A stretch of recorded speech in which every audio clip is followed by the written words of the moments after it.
Bom dia.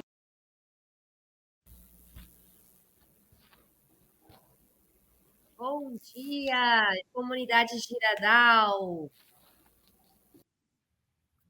Sejam todos bem-vindos ao nosso Giratox de hoje. A gente vai dar continuidade aqui ao nosso último Giratox que a gente teve com focos e percepções do Soft by Softs desse ano. Para quem está vindo pela primeira vez, a Giradal é uma comunidade dedicada a promover o conhecimento e fazer a ponte entre tecnologias emergentes e profissionais do marketing, gestão e negócios. Hoje estamos muito felizes aqui para poder apresentar. Tudo bem? Tudo certo aqui? Produção? Alô, produção? Beleza. Bom dia! Estamos recebendo aqui as pessoas. Acho que teve um delayzinho aqui no stream. Então, vamos nessa. Sejam todos oficialmente bem-vindos ao nosso Giratox de hoje. A gente dá continuidade às nossas percepções do Soft by Softs desse ano. Para quem está vindo pela primeira vez, a Giradal é uma comunidade dedicada a promover o conhecimento gratuito e fazer a ponte entre tecnologias emergentes, entre profissionais de marketing, comunicação, gestão e negócios.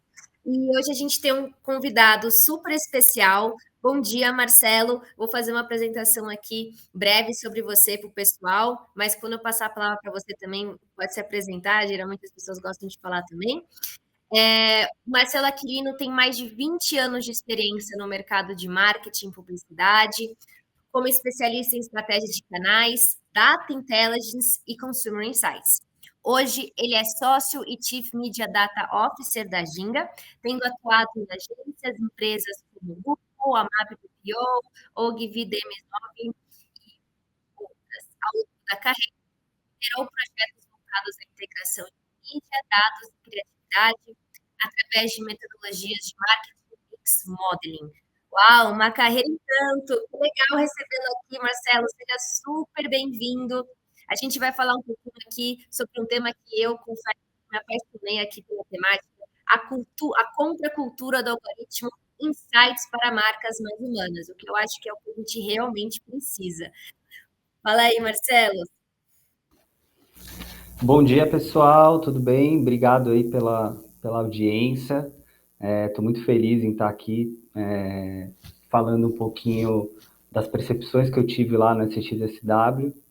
E aí podemos começar o quanto antes, porque tem muito conteúdo legal para ver e eu queria ter bastante tempo para comentar um pouquinho em cima de tudo que eu preparei para vocês. Podemos seguir então, Helena? Eu vou projetar aqui, e aí vocês fiquem à vontade para colocar comentários no chat enquanto a gente apresenta. E vamos nessa. Eu vou fazer a projeção e agora, a partir de agora, eu não estou vendo mais vocês, tá? Então, fiquem à vontade de comentar no chat e a gente, no final, vai ter um tempinho para trocar ideias também, tá? Então, vamos lá, pessoal. Primeiro eu vou passar rapidinho aqui na agenda de hoje, né? Então, eu simplifiquei um pouquinho a agenda aqui, montei a apresentação baseada principalmente em 3 grandes palestras, 3 pensadores com quem eu mais me identifiquei lá no SXSW. Então, a gente vai ter uma introdução que eu vou contar para vocês um pouquinho da minha experiência rápida ali, vai ser um aquecimento só para eu contar como que eu me preparei para o festival. Depois eu vou ter mais ou menos 15 minutos, de 10 a 15 minutos, se aprofundando nesses 3 palestrantes. E uma coisa que vocês vão perceber é que eu quis tentar trazer os insights deles para o nosso dia a dia, né? Um dia a dia mais de marketing, de dados, de publicidade. Então, a minha intenção aqui é essa, né? A gente também tentar aterrissar um pouquinho no nosso dia a dia. E no final tem um pouquinho da conclusão, um resumão, para aqueles que gostam aí dos slides que resumem tudo. A gente tem também o slide resumo lá no final, tá? Então vamos lá, vamos entrar um pouquinho para esse aquecimento dessa discussão. Então, não sei se todo mundo conhece aqui profundamente o SXSW. É um festival que basicamente tem 3 tipos de experiências acontecendo ao mesmo tempo lá dentro, né? Então, você tem um pilar de música, muitos shows, um pilar de cinema, de TV, de entretenimento, e um pilar que são os toques de inovação, né? Que a gente pode dizer assim. Então, galera, é muita coisa para ver. Eu trouxe aqui esse mapa, e esse mapinha aqui, ele mostra como que, dentro dos pilares de talks, de palestras de inovação, como que eles dividem as trilhas, né? Então, esse número em vermelhinho é quantas sessões vão ter dentro daquela trilha. Então, são mais de 1.700 talks acontecendo dentro de todos esses temas, tecnologia, indústria da música, indústria do entretenimento, cultura, startups, design, psicodélicos, sobre energia, sobre transporte. Então, é muito tema, muita trilha, e é assim que é mais ou menos disposto, né, a quantidade de sessões por trilha. O que a gente percebe estando lá dentro? Que apesar dessa trilha de inteligência artificial estar cadastrada com 64 talks especificamente dela, na verdade, IA é o assunto mais falado, né, dentro dos conteúdos. Por quê? Porque dentro de todas essas outras trilhas, a IA se espalha, né? Então, dentro da indústria da música se fala muito de IA, dentro de cultura se fala muito de IA. Então, dentro dos conteúdos que são falados, a IA é o conteúdo mais falado, com certeza, e não é só desse ano, né? Acho que dos últimos anos vem sendo assim, porque tem tudo a ver com esse tema de inovação. Mas, estando lá presente, o que a gente sente ali vivendo o dia a dia do festival é que o assunto mais falado é o FOMO, né? É aquele medo, aquele receio de todo mundo que está ali de você perder alguma coisa, né? Então, eu sentia muito isso, né? Dentro das rodinhas, do dia a dia, dos contatos das pessoas, as pessoas ansiosas, aflitas, e meio que na correria para tentar, né, participar de tudo, né, e ouvir tudo que tem para ser falado nessas mais de 1.700 palestras.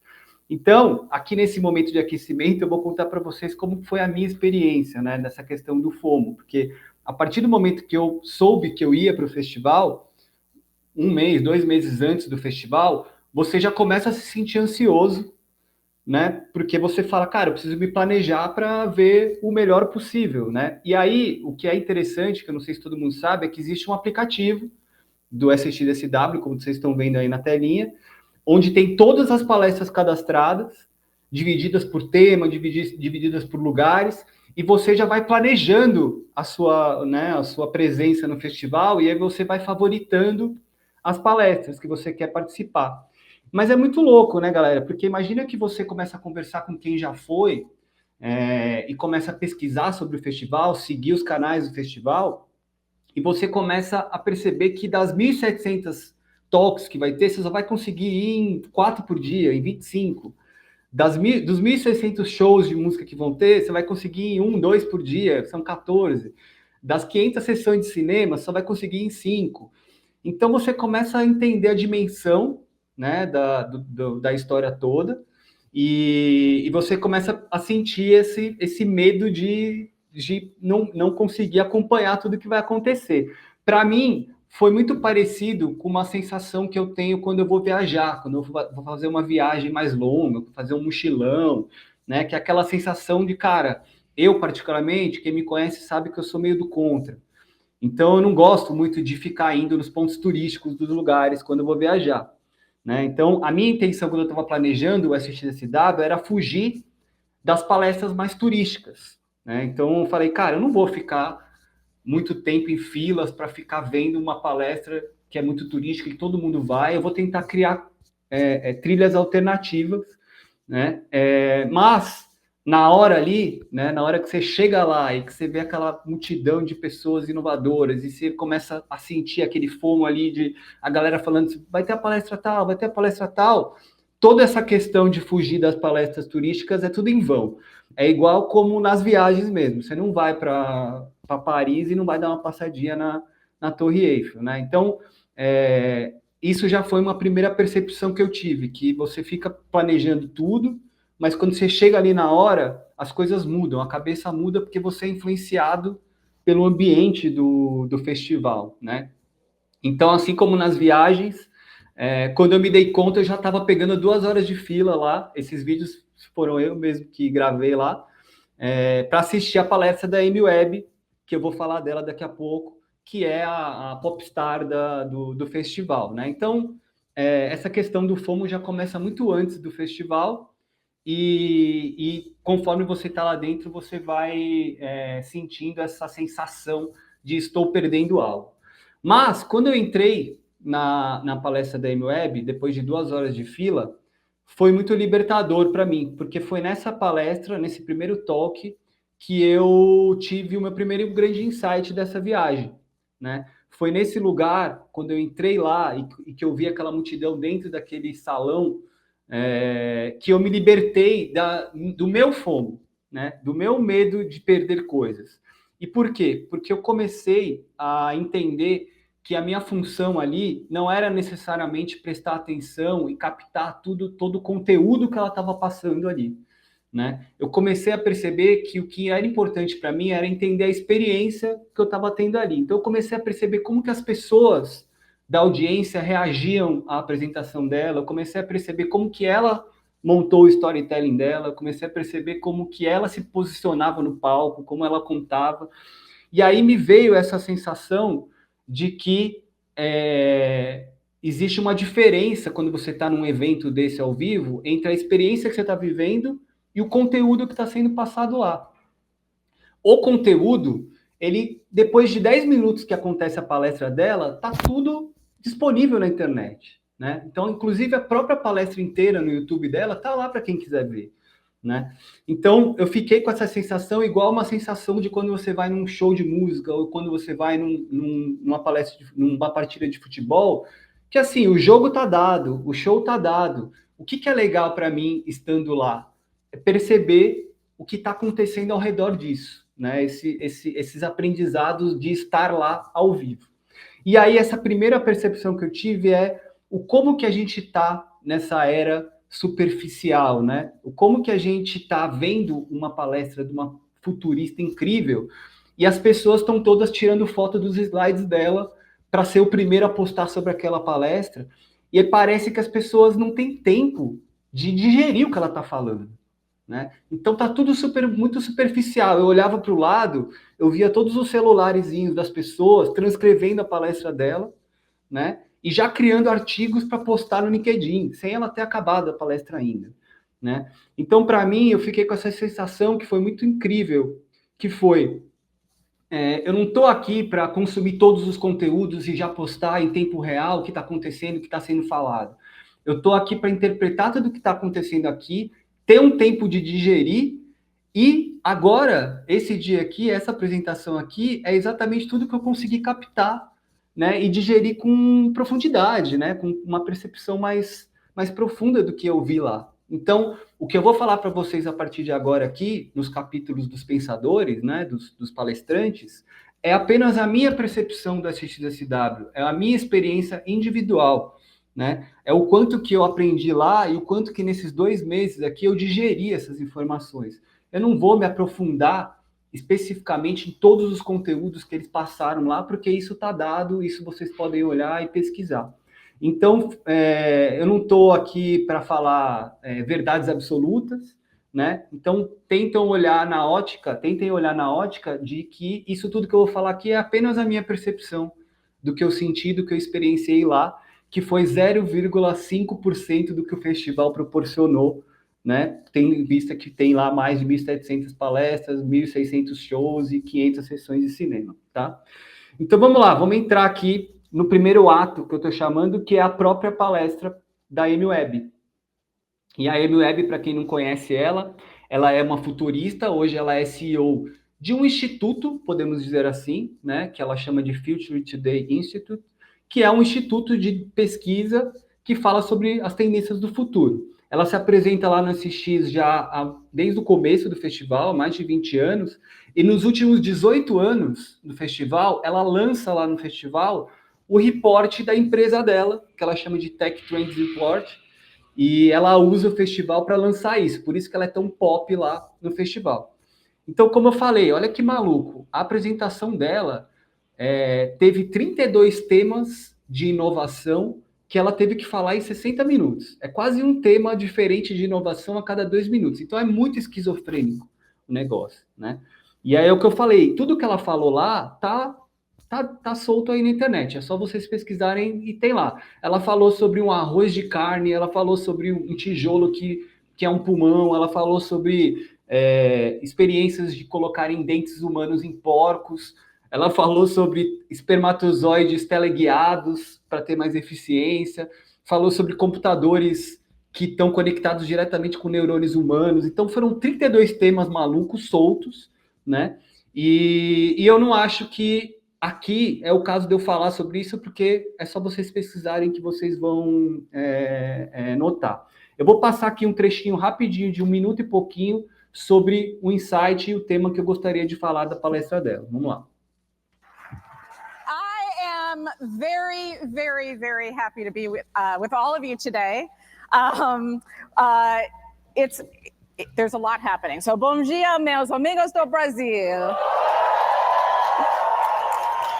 I know that some of you people got here at 7 o'clock this morning and stood online for like 3 hours. So I am grateful. I am grateful that you chose to do that. I am grateful that I have this opportunity to spend time with you. This isn't a speech. This is a thing we are going to do together today. This will give you a deep down explanation of what it is that we do at FTSG. But in a nutshell, for us today, here's what that looks like. We track signals using an obscene amount of data, and we use our methodology to model and identify long-term trends. So in our world, trends aren't trendy. Trends tell you what you can know in the present. So that's what's influencing the future. But trends on their own aren't super useful. We combine them with the things that we don't know. Those are unknowns. And the results are macro scenarios. That tells you what's plausible in the future. But that's great, right? Some of the scenarios, wonderful, but the leaders don't know what to do with them. So what do you do with it?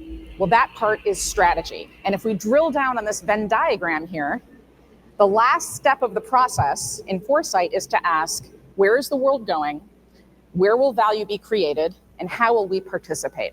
So the center of that Venn diagram is strategic foresight. So Mark and I have taught this class at Stern for a long time, and we believe that the world needs more trained futurists who understand foresight. That's why we do it.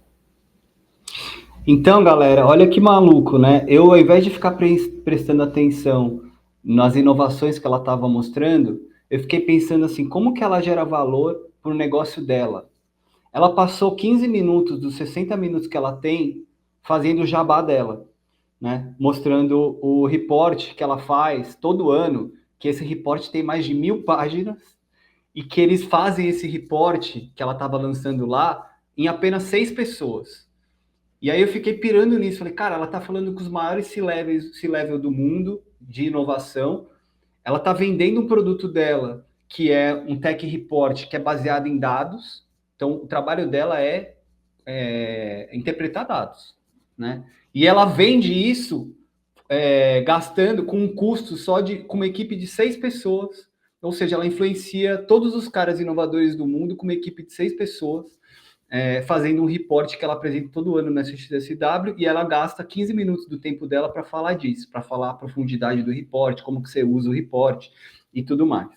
Então, o que ela falou ali nesse vídeo que a gente viu?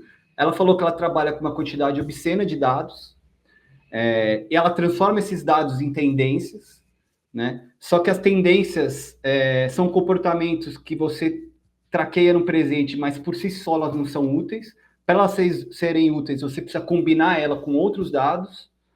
Esses outros dados, ela simula cenários. Os cenários são incríveis, mas os líderes não sabem usar cenários, então ela já está criticando também quem está ali na audiência. E aí ela criou um diagrama super simples de 3 esferas, que é para ajudar as pessoas a usar isso. E nesse diagrama ela pergunta para onde o mundo está indo, como criar valor com isso, como participar disso. E isso ela chama de previsão estratégica. Tá? Qual que é a semelhança que isso tudo tem com o nosso dia a dia aqui? Né? Basicamente, ela trabalha com a mesma coisa que eu. Ela trabalha com dados. Né? E aí, o que acontece com o que eu estou vendo aqui hoje no marketing, na publicidade. A gente está vivendo exatamente esse momento. É um momento que a gente tem muito dado, né, no nosso dia a dia. O que eu vejo hoje nos anunciantes e nas agências. Você tem basicamente 4 pilares de dados disponíveis. Você tem dados de negócio, de venda, de tracking de marca, você tem dados de mídia, de otimização de campanha, você tem dados de social listening, de entender o que as pessoas estão falando de você, você tem dados comportamentais, de tendências comportamentais, só que esses grupos de dados no nosso dia a dia estão soltos. Cada grupo desse de dados está sob responsabilidade de alguém. Então, dados de negócio está no cliente, no anunciante, dados de mídia está na agência, dados de social está na área de conteúdo, dados de comportamento está na área de planejamento. A gente não consegue fazer o que ela faz. A gente não consegue integrar tudo isso e, principalmente, gerar valor para tudo isso, né? Então, o meu primeiro insight aqui na palestra da MWeb não foi sobre os potenciais de inovação, os temas de inovação, de biotecnologia, de dente em porco, de espermatozoide teleguiado. Ela me ensinou como gerar valor para o meu trabalho e para o trabalho de quem trabalha com dados. Ou seja, o que ela trouxe ali, basicamente, é que a gente precisa não necessariamente de mais dados, de mais informação. A gente já passou um pouco dessa fase. O que a gente precisa é de pessoas com um perfil de interpretadores. Então, aquelas 6 pessoas que ela tem no time dela é quem gera valor para o trabalho dela e para o trabalho de todo mundo que trabalha com dados. Então, a minha sensação que eu tenho hoje é que a gente está investindo dinheiro, contratando humanos para fazer o que a IA faz muito melhor que a gente, que é organizar esses dados, estruturar esses dados, classificar esses dados, simular esses dados. E o mais importante de tudo, que é o que gera mais valor, que é contratar e treinar pessoas para interpretar esses dados, a gente não está fazendo dentro do nosso mundo de marketing e publicidade. Então, esse acho que é o primeiro insight, a gente pensar numa equalização melhor de onde a gente coloca esforço, de onde a gente coloca ser humano e de onde a gente coloca a máquina para atuar com dados. Bom, bora para o segundo ato aqui, então. Esse foi o da MWeb, e agora a gente vai falar de um cara que eu fiquei muito apaixonado por ele, chamado Douglas Rushkoff. O Douglas, eu me identifiquei muito com ele. Ele é um teórico da mídia, ele é professor, ele é escritor, ele também já frequenta o festival há muitos anos. Ele é considerado, isso também chamou bastante atenção, ele é considerado quase que o sucessor do Marshall McLuhan, que é o cara que fala que o meio é a mensagem, né, um outro pensador de mídia. E ele é um escritor, escreveu mais de 20 livros, e a cabeça dele é sempre a relação humana com tecnologia.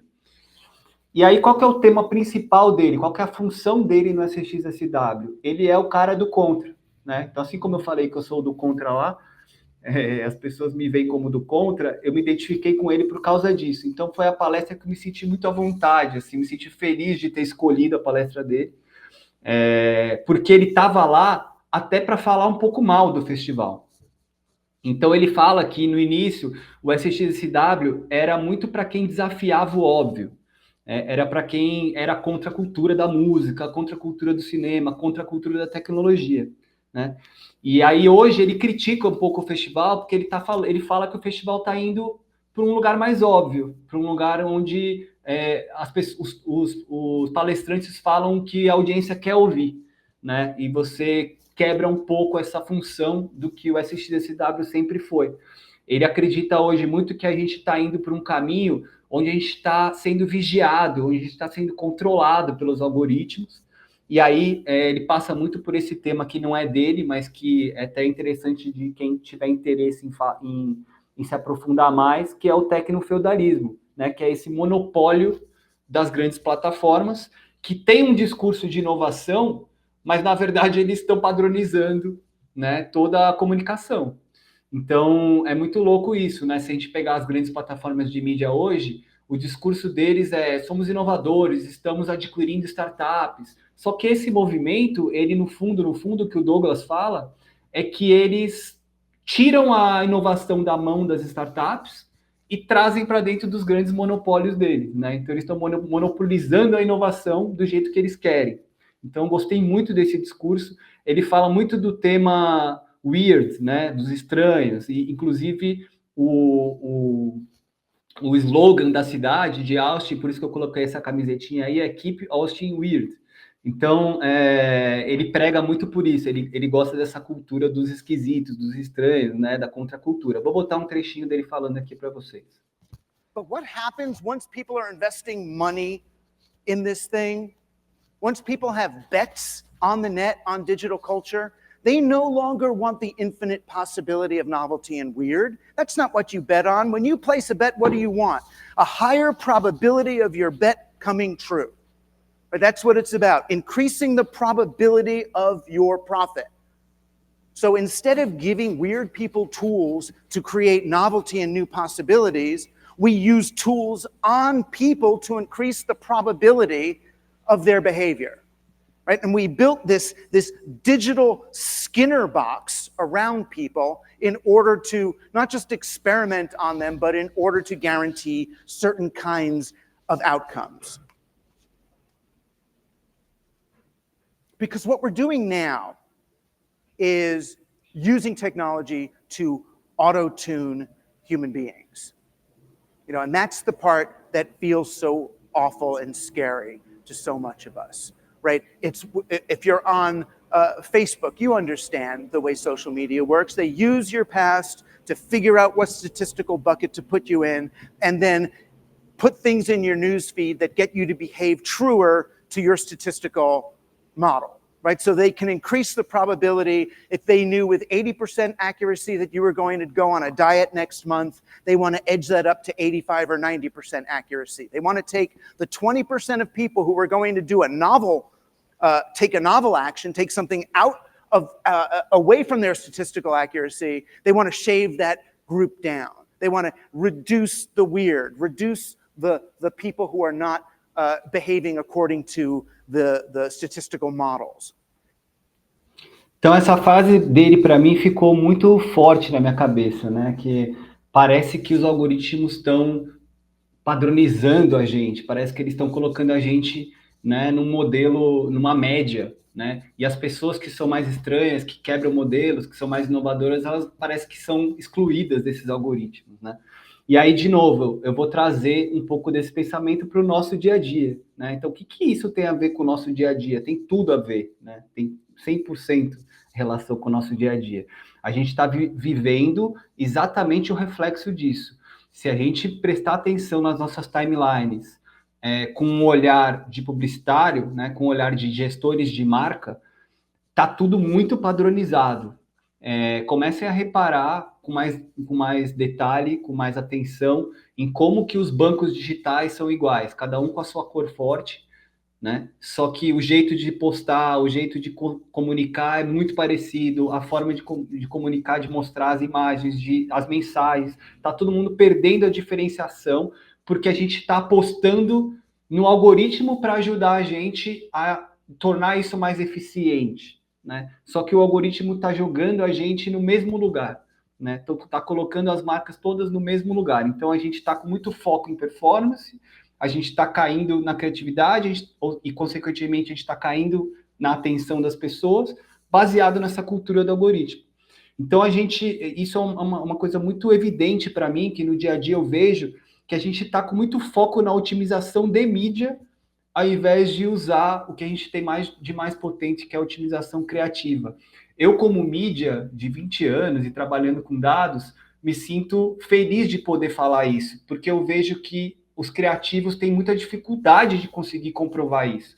E eu, como estou com os números do dia a dia ali, eu me sinto seguro de falar isso. Quando eu otimizo uma campanha, não é a mídia que está sendo otimizada, é a mensagem que está sendo otimizada, né? Então, quando eu fico trocando de campanha em tempo real, eu estou trocando a mensagem, né? Estou trocando o criativo. E aí parece que eu estou otimizando a mídia. Existem vários estudos que mostram que mais de 80% das otimizações das campanhas vem da criatividade. Só 20% da otimização das campanhas vem da mídia. Só que é muito mais fácil otimizar a mídia porque é mais fácil de você atribuir, né, os resultados. Então, como a gente está muito focado em performance, em dados, a gente fica míope. quando na verdade o que está sendo otimizado mesmo é a criação, é isso que gera o valor, né? Então, o grande insight aqui desse talk do Douglas, para mim, quando eu desço para o nosso dia a dia, é isso, assim, o que o algoritmo acha que funciona é apenas o que já funcionou, não é inovador. Então, o que o algoritmo está trazendo para a gente de insight do que está funcionando é baseado em algo que já aconteceu, né? E isso trava a criação, né? Se a gente ficar pautando a criação como mídia e como profissionais de BI, mostrando para eles o que o algoritmo está falando que funciona, é quase como se eu estivesse mostrando um livro do Kotler de marketing e mostrando aqueles cases da Procter, da Coca, falando que isso funcionou e que a gente deveria repetir isso hoje, né? Você quebra o fato de que o criativo quer fazer algo que nunca aconteceu. E é isso que nunca aconteceu que gera mais atenção dos consumidores, né? Então, a atenção, ela vem da criatividade, ela não vem da otimização de mídia. A otimização de mídia não vai conseguir otimizar 100% e pedir mais atenção dos consumidores. O que vai pedir atenção dos consumidores é o criativo, é a mensagem, é a inovação, né? E aí eu gosto muito dessa frase, eu falo muito isso todo dia nas reuniões. O impacto sem atenção não vale absolutamente nada.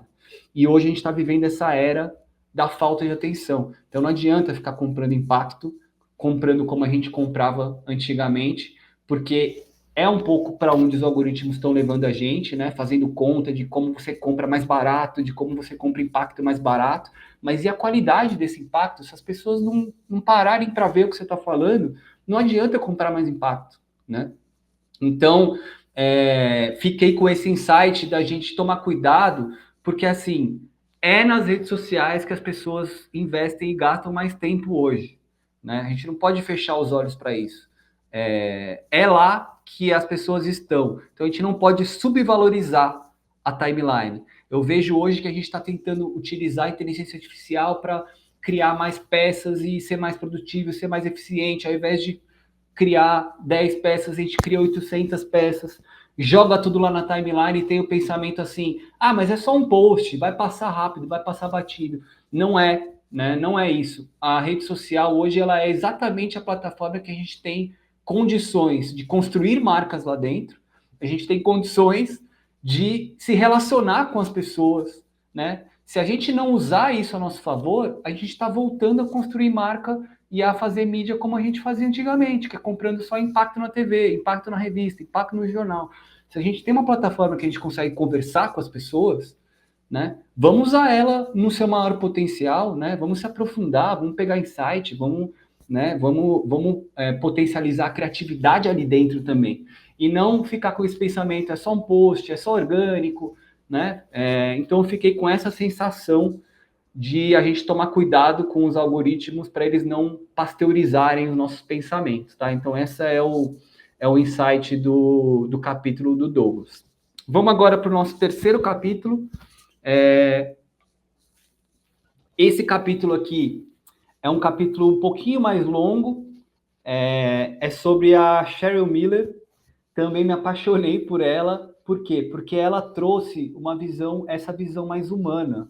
Então, enquanto todo o SXSW estava falando sobre inovação, sobre como usar IA, sobre eficiência de produção, sobre eficiência de operação, ela é uma especialista em storytelling baseado em comportamentos humanos. Então, ela tem essa formação de cineasta, então ela tem uma visão muito mais de produção e de roteirização.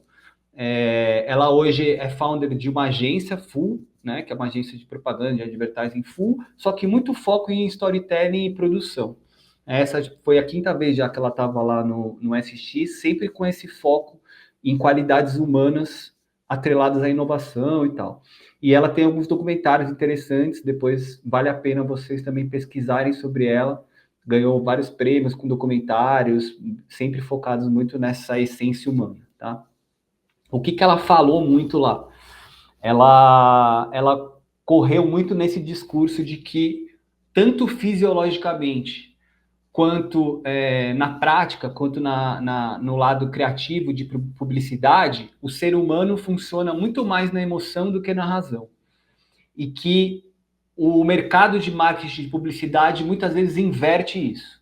Acha que tem que vender pela razão, pelos benefícios, né? Quando, na verdade, mais de 95% das nossas emoções, eu vou mostrar isso mais para frente, são tomadas das nossas decisões de compra, nossas decisões do dia a dia são tomadas pela emoção.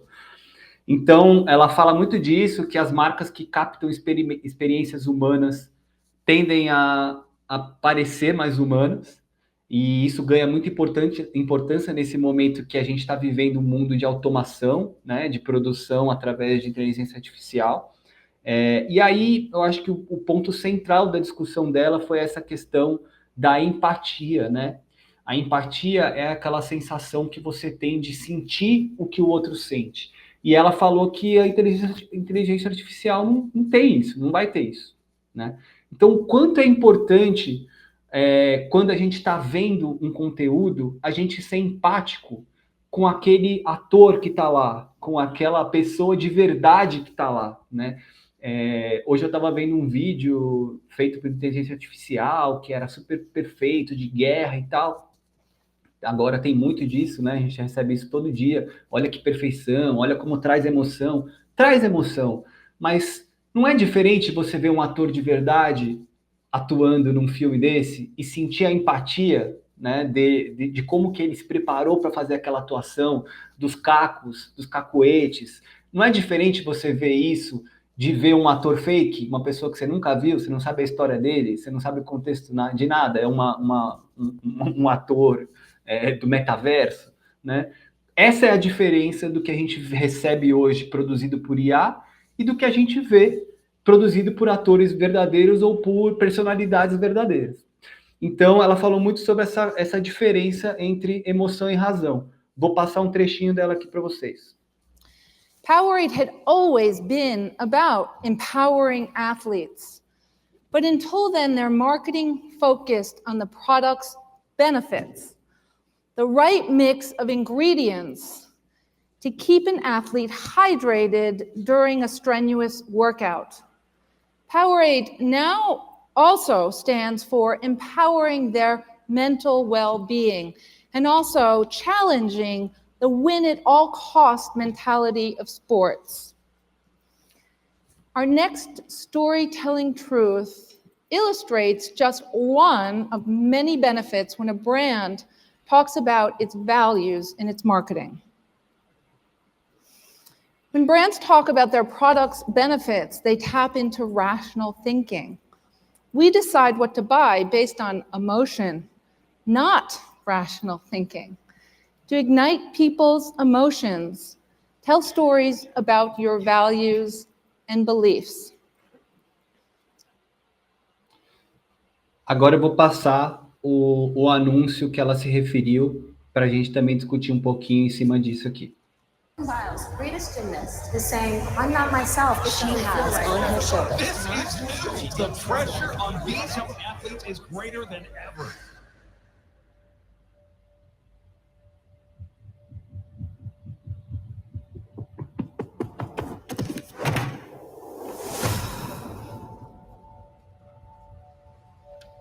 When you're the greatest ever, you want everything you do to be the greatest, and we haven't seen that from her tonight.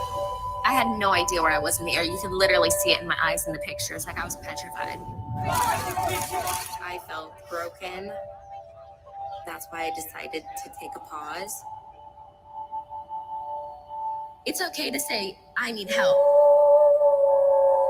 For years, I was only celebrated for my wins. And now it's like, for being a human, for being vulnerable. I had to prove to myself that I could still get out here at Twist. I could prove all the haters wrong, that I'm not a quitter.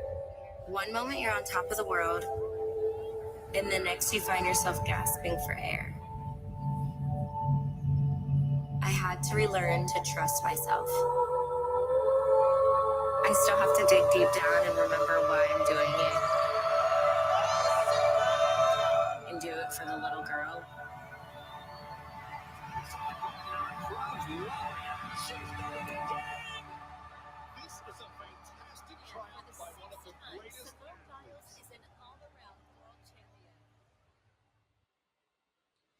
Então, quando eu ouvi ela falando sobre isso e quando eu trago isso para o nosso dia a dia, eu fico pensando, será que um dia, em algum momento, a inteligência artificial vai conseguir criar um anúncio desse, né? Porque ela pode ajudar a gente a produzir um anúncio desse. Mas será que ela vai conseguir criar? Eu fico pensando muito no contexto da conexão do telespectador ou do consumidor e da empatia que a gente tem com a Simone Biles, com o contexto dela, com a história que está sendo criada, né? E isso traz para a gente um lugar, uma conexão emocional, né? Que é muito potente para as marcas, né? E eu acho que é por aí que a gente precisa andar e tomar cuidado com todo o resto que a gente está querendo criar sem necessariamente usar essa conexão com pessoas reais, com contextos reais, com histórias reais, né? Eu estou sendo muito impactado, vocês aqui também devem estar sendo, por comerciais sendo criados por inteligência artificial, né? Quem está fazendo muito isso é a Adidas, né? E o que eu estou sentindo? Não sou contra a inteligência artificial, pelo contrário, eu estou achando incrível essa revolução que a gente está vivendo e a potência que isso traz para o nosso mercado, né? O que eu acho é que nesse talk aqui e no meu dia a dia, a gente precisa parar para pensar no outro lado também. A gente não pode entrar na bola de neve dos algoritmos de cabeça, né, de maneira muito profunda. A gente precisa parar para pensar nesses insights que a gente está discutindo aqui.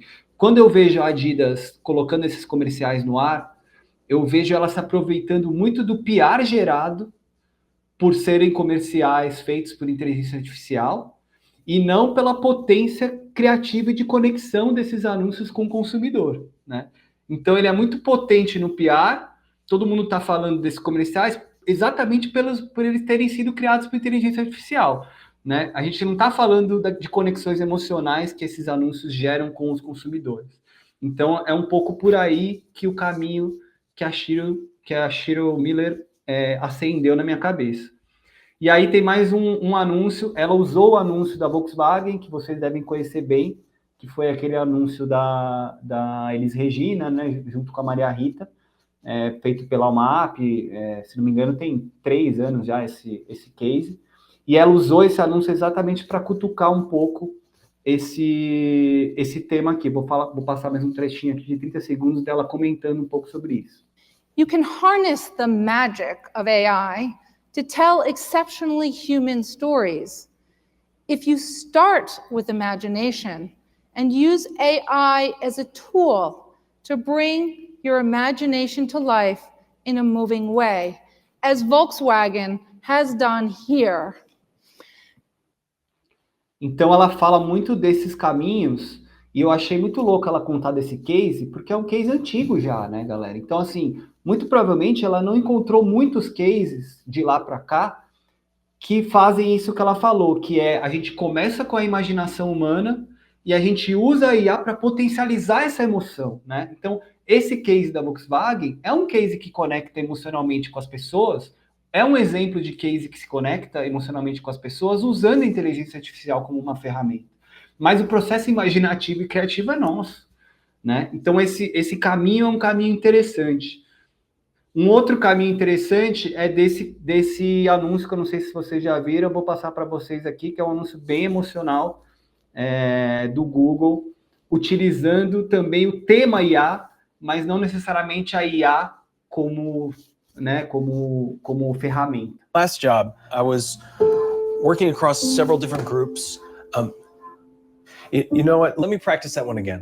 Okay, when you're ready, tell me about the job that taught you the most. Okay. Well, it was a role where I learned to take constructive criticism. I think she nope, doesn't like it. Okay. I got pretty used to, working long hours with a small team. I got very comfortable multitasking, and I had to become really organized. Not bad, but try rephrasing your answer to sound more confident. Right.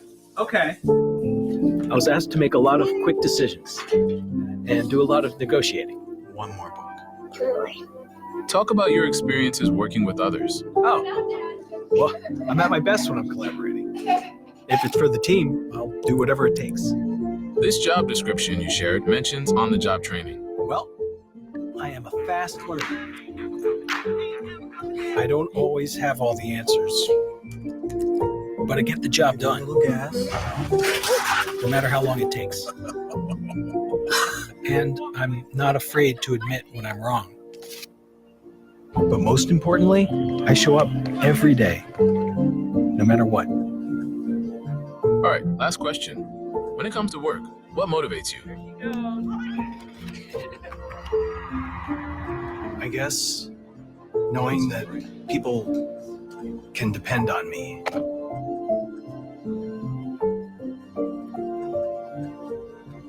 And knowing I can depend on them too.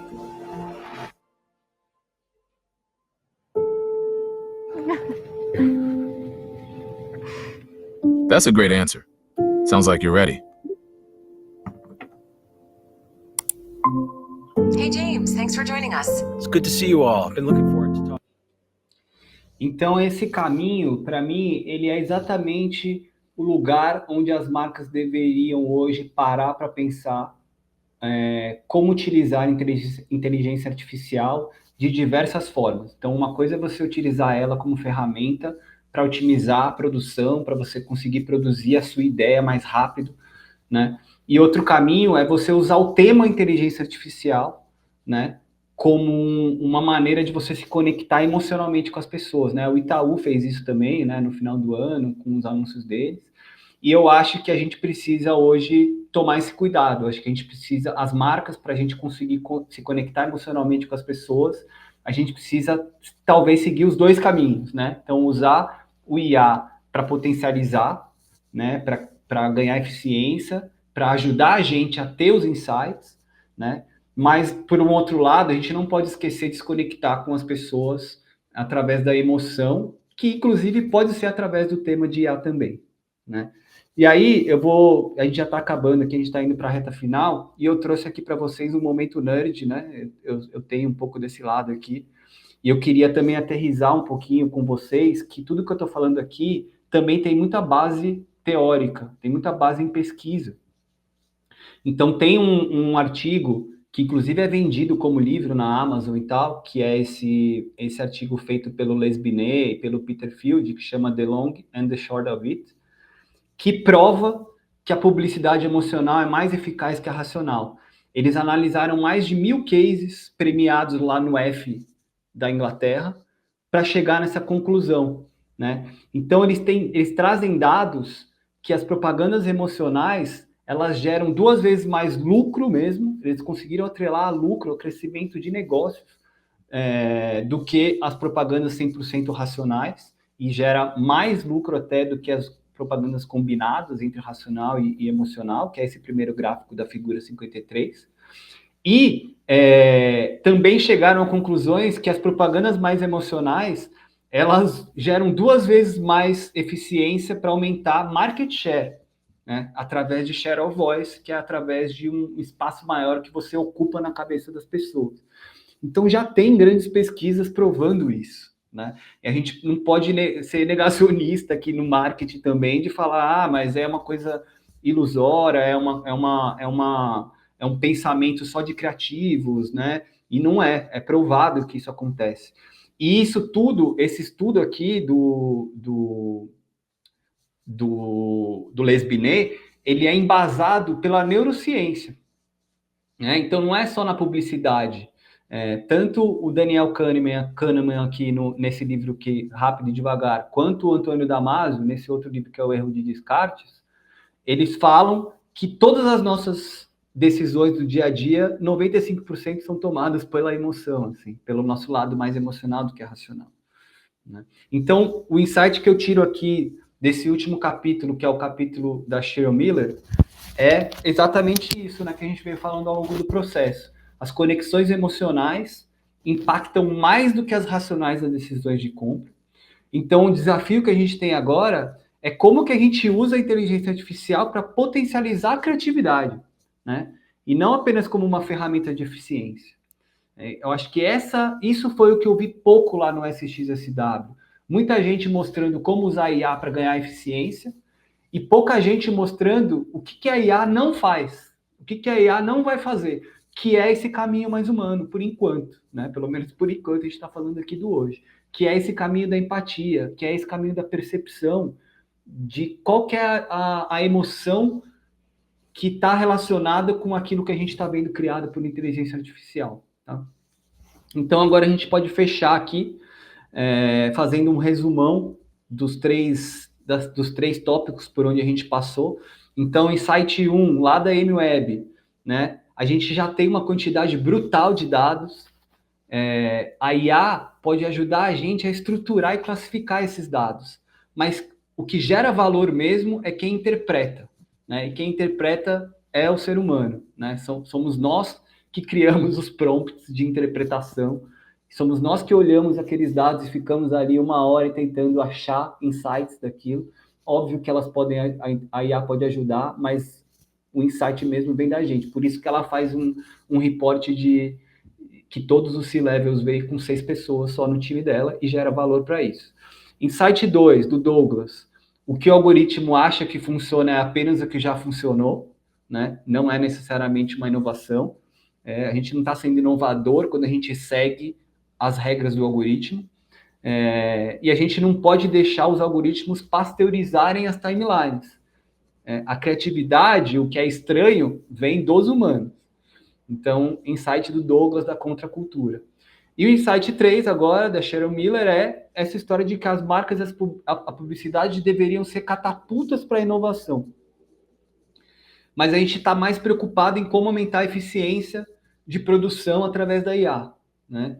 A gente está preocupado muito em curto prazo, em cortar custos e tal, que faz sentido, né? Como eu falei, a gente precisa disso, todos nós temos metas, né? E precisamos cortar margens e usar a tecnologia a nosso favor, mas o chamado aqui é a gente não esquecer da conexão emocional, porque elas impactam sim, e já é provado que elas impactam sim mais do que as decisões racionais na hora de decisões de compra. E aí, por fim, é um pouquinho dessa provocação que eu acho que a gente tem que ter aqui no final desse talk. Né? A gente precisa construir, além de marcas mais humanas, né? A gente, como gestor de marketing, a gente preza pela criatividade, né, galera? Se a gente despriorizar a criatividade e achar que a busca por eficiência é maior do que isso, a gente está fugindo da nossa essência, do porquê que a gente escolheu essa profissão e esse território, que é uma ciência humana, antes de ser uma ciência exata. Né? Então, a gente precisa transformar nossas marcas em marcas mais vivas. Né? A gente não pode esquecer esse lado vivo. Então, para mim, eu saí de lá com esse desafio. O nosso desafio agora, com toda essa avalanche de algoritmos e de automação, é muito mais em como que a gente humaniza o nosso trabalho, de como a gente humaniza as nossas marcas, do que como a gente automatiza. A automatização é dada já. Né? Então, como que a gente pensa na contracultura? Como que a gente insiste em discutir sobre criatividade, sobre humanização, ao invés de ficar pegado só à avalanche do momento que a gente está passando de automação. Tá?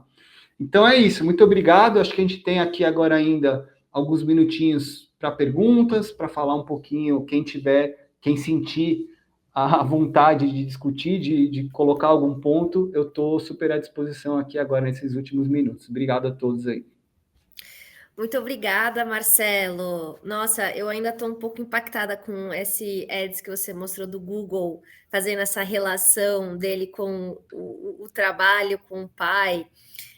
Realmente é muito emocionante, assim. Acho que deu até uma vontade de chorar uma hora. Total. Você vê, e aí eu me arrepio sempre quando eu vejo. Foi uma sacada, assim, genial.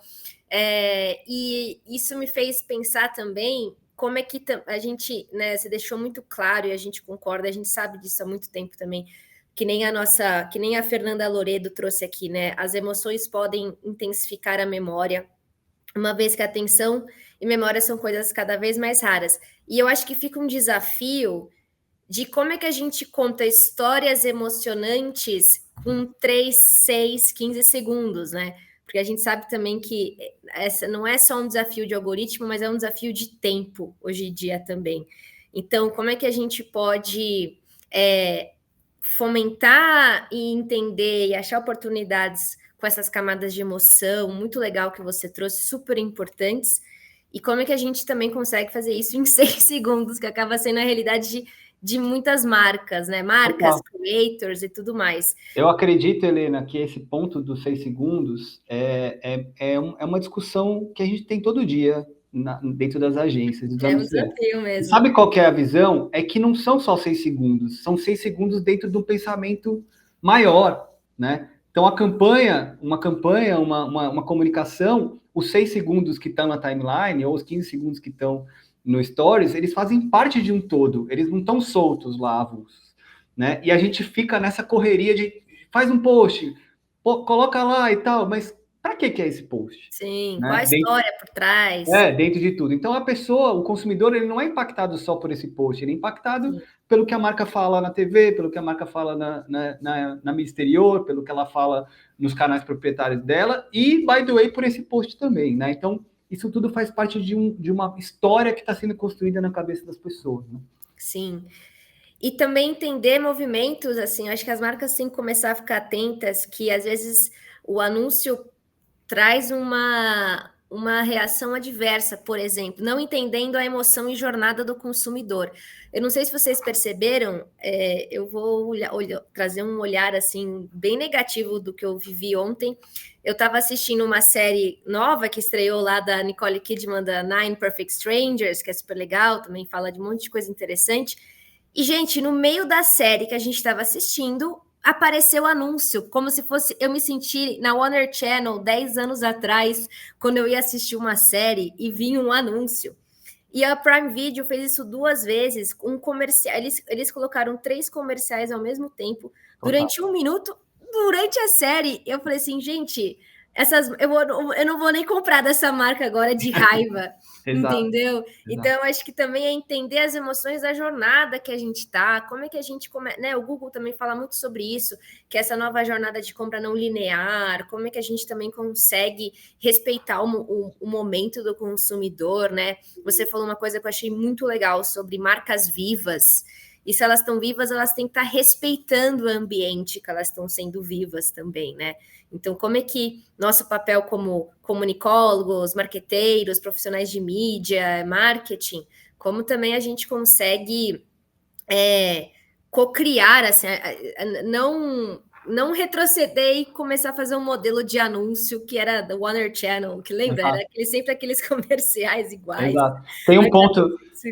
Tem um ponto aí, Helena, que é assim, as marcas vivas, para as marcas serem vivas, elas precisam abrir mão de alguns conceitos antigos de marketing, né? Elas precisam realmente se abrir mais para o consumidor. Então, por exemplo, a Coca-Cola ganhou o prêmio em Cannes com uma campanha onde ela deixou os bares usarem a marca dela da maneira que eles queriam. Então, aqueles escritos Coca-Cola nas paredes dos bares, personalizados de bar em bar, pela primeira vez a Coca-Cola não se importou mais com isso.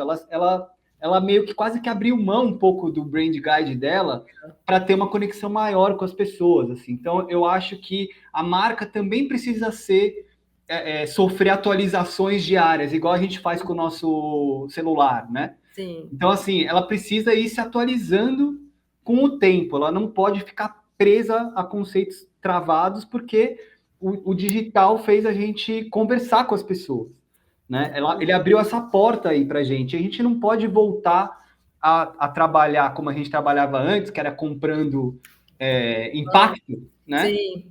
Ao invés da gente usar a nosso favor essa conversa. Então, isso para mim que é a marca viva. A marca viva é a marca que está aberta às atualizações que vem muito dos insights dos consumidores, né? Então, e não só preso na cabeça de quem gere a marca dentro da empresa. E acho que como o nosso papel também como profissionais, pegando até um ponto do comentário aqui da Fernanda Fontes, de também reeducar e falar, eu sei que o algoritmo está pedindo para você fazer curto e tal, mas olha o poder quando a gente tem um vídeo mais longo, né? As próprias redes sociais estão liberando você postar um vídeo mais longo, acho que no TikTok você pode postar até um de 1 hora, agora eu não sei, mas a Fê falou assim, o ponto importante é que tem se falado que as pessoas querem conteúdos mais longos.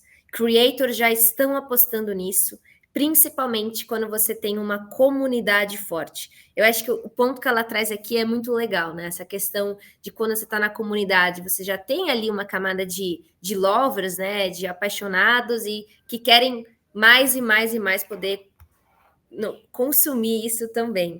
Total, total. Esses conteúdos, isso é muito legal, né? Porque a gente fica com aquela cabeça de vamos fazer mais curto, a pessoa não tem mais tempo, a pessoa não tem atenção, né? E, na verdade, às vezes isso não é uma regra, né? E não é uma tendência. E a gente fica nisso porque a gente está comprando de novo, por eficiência vinda do algoritmo, né? A gente está sendo pautado pelo algoritmo, ao invés de a gente ser pautado pelo consumidor, né? Isso é uma treta que a gente tem que resolver no dia a dia, assim.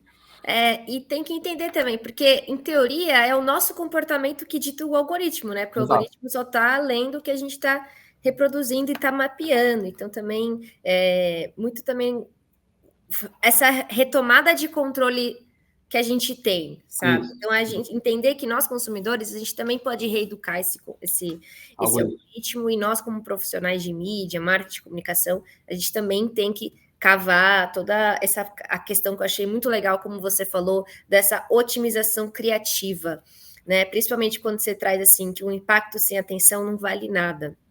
E só para fazer um gancho final, assim, que eu achei muito poderoso esse ponto que você trouxe, desse paralelo de inteligência artificial e emoções, é muito curioso também como brasileiros têm usado também muita inteligência artificial para processar suas próprias emoções. Então, é muito maluco, assim, todo esse movimento que a gente está vivendo agora, e eu fico muito curiosa de como é que a gente vai conseguir navegar isso e levar para um lugar positivo, de ganha-ganha, né? Tanto para as marcas como as pessoas, e como é que a gente consegue usar a inteligência artificial exatamente como você colocou, dessa forma de potencializar a emoção. Isso. E a gente ainda ter a decisão, a gente, quando eu digo os humanos, né? Sim. A gente conseguir navegar e colocar tudo isso.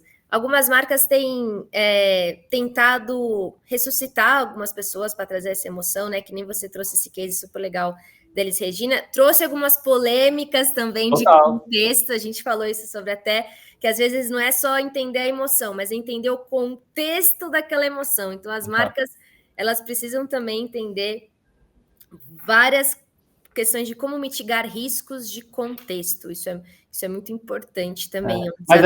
Mas a gente, Helena, precisa assumir essa responsabilidade como gestor de marca, sabe? A gente precisa arriscar, porque quando vem esse assunto, eu costumo falar assim, galera, a gente é responsável pela construção das marcas. Então, a gente precisa respirar, porque ninguém sabe como fazer ainda. Tá cada um fazendo de um jeito, assim, não tem um jeito certo. Então, faz o seu jeito, pensa no seu jeito e arrisca, e coloca no ar, né, e faz. Então, acho que a gente precisa assumir essa responsabilidade, porque eu vejo muitos gestores de marca, tanto dentro das agências quanto dos anunciantes, apoiados pela tecnologia, se escondendo atrás da tecnologia. É igual o VAR do futebol, né? As pessoas se escondem atrás do VAR e falam assim, deixa ele decidir lá, porque aí ninguém briga com ele, ninguém vai questionar o que o algoritmo está falando, né? Sim. Não vai cair sobre mim. Mas, na verdade, não. Na verdade, a gente tem que ir para frente da tecnologia, pensar na frente dela, né? Então, não se esconder, né? A gente é responsável por isso. Né? E o iFood fez uma vez um show ao vivo também, onde eles pegaram um atual cantor de sertanejo, e no fundo eles meio que fizeram uma música com o Luiz Gonzaga, a galera também super se emocionou. Então, temos que ficar, assim, já citando até eles, atentos e fortes para a gente conseguir navegar e colocar as marcas nesse posicionamento que você trouxe, de marcas vivas, e mostrar para as pessoas que, apesar da gente ainda estar tendo bastante inteligência artificial interpretando, né, análise de sentimentos e tudo mais, esse olhar do seu Insight 1, da gente ter essa camada de interpretadores, é muito importante também. E o mais legal, né? Como é que a gente consegue ter esse olhar de interpretador? Como é que a gente aprende a ser isso também? Então, achei legal que você trouxe uns livros. Eu acho que é uma discussão, assim, super importante. Eu achei muito legal esses 3 insights que você trouxe. Eu não conhecia o Douglas Rushkoff, não sei falar o nome dele. Rushkoff. Isso. Eu gostei que ele é o sucessor do Marshall McLuhan, esse eu gosto bastante também. Assistam o talk dele completo. Com certeza, eu achei muito legal. Acho que a gente vai mandar na nossa comunidade o link das palestras que você colocou. E falando da nossa comunidade, pessoal, a gente está colocando aqui na tela o QR Code para vocês resgatarem seu NFT. Vocês podem, a cada Giratox, a gente libera um NFT exclusivo e aí vocês vão acumulando vantagens e benefícios à nossa comunidade. Para finalizar aqui, Marcelo, a gente tem uma pergunta da Mariana Braoio. Vou falar aqui para você, tá bom? Bora. Como vocês acham que vai ser o paid media daqui para frente? Sendo mais importante sair na AI do que no Google? Vamos lá, vamos ver se eu peguei exatamente o que você quis dizer, Mariana, mas... Eu acho que ela quis dizer da questão de SEO no ChatGPT versus no Google Search. Sim, a gente está falando aqui mais especificamente de search, né? Bom, primeiro eu queria começar falando que eu não sou especialista em mídia de performance, né? Em fazer campanhas de search ali. Obviamente que eu sei, né? Como funciona, mas eu não sou técnico ali, né? Mas o que eu acho que vai acontecer é isso, a gente vai passar de uma resposta, o modelo de resposta vai mudar, né? Então, o modelo de links patrocinados também vai mudar, né? Então, na hora que você... Já acontece isso, né? Quando a gente faz as buscas hoje, a primeira resposta já é uma resposta de IA e já é uma resposta que não tem patrocínio, né? É uma resposta mais qualitativa, digamos assim, do que uma resposta em cima de marcas que podem se aproveitar daquela resposta. Então, eu acho que vai mudar bastante o modelo de operação, de como que isso funciona. Muito provavelmente, na minha opinião, você vai ter cliques de links na resposta da IA para marcas que podem estar associadas àquilo, mas não necessariamente nesse modelo visual que a gente tem hoje de 4 marcas patrocinando aquela busca, né? E as marcas brigando por um leilão de palavras-chave, né? Então, acho que muito provavelmente vai mudar esse formato. Vai ser um formato muito baseado mais em contexto, em conteúdo da resposta contextual da IA, né? E aí pode ser que o Google crie algum modelo das marcas estarem dentro da resposta da IA através de mini links nas palavras, ao invés de estar patrocinando uma busca, tá? Muito legal. Realmente acho que essa questão que você falou de contexto e conteúdo é exatamente o que vai acontecer. E a gente tem que também ver essas novas movimentações do que a OpenAI vai estar liberando também como modelo de negócio, tokenomics e tudo mais. Mas com certeza as coisas vão mudar. A gente tem a internet há quase 30 anos, assim, olha quanta mudança a gente teve, né? E é o que eu falei, ninguém sabe. Sim, exatamente. Ser, né? Exatamente, vai mudando todo dia. E aí, só respondendo para o Wagner aqui, foi a primeira vez que eu fui no SX, e com certeza, na próxima vez que eu voltar, eu vou aproveitar mais ainda, porque eu vou voltar sem essa ansiedade do FOMO aí, já com essa visão de não ficar preocupado muito com os conteúdos, mas ficar preocupado em como que a minha experiência ao vivo lá acrescenta na minha forma de pensar, né? Então, acho que essa é a diferença aí. Excelente. Bom, pessoal, a gente passou um pouquinho do tempo, mas é porque quando o papo é bom, dá vontade de ficar aqui conversando, que nem o Marcelo falou, quando tem emoção, o negócio vai longe. Entrem aqui na nossa comunidade, para você que gostaria de continuar conversando, trocando dúvidas com o Marcelo, ele vai estar aqui na nossa comunidade também, no nosso grupo do WhatsApp, tá aqui o QR Code para vocês entrarem, é lá que a gente vai também compartilhar o link da apresentação do Marcelo. Então, pessoal, queria agradecer novamente vocês estarem aqui hoje com a gente no nosso Giratox. Foi o nosso segundo tema de Soft by Softas. Na próxima edição, a gente vai ter grandes novidades. Falaremos sobre agentes de IA. E é isso, pessoal. Marcelo, muito, muito obrigada. A sua jornada foi muito massa, dá vontade... Eu nunca fui no festival, então a Fê trouxe muita coisa legal também no nosso último Giratox. E obrigada, pessoal. Um bom dia e um ótimo final de semana para vocês. Obrigado, pessoal. Até mais.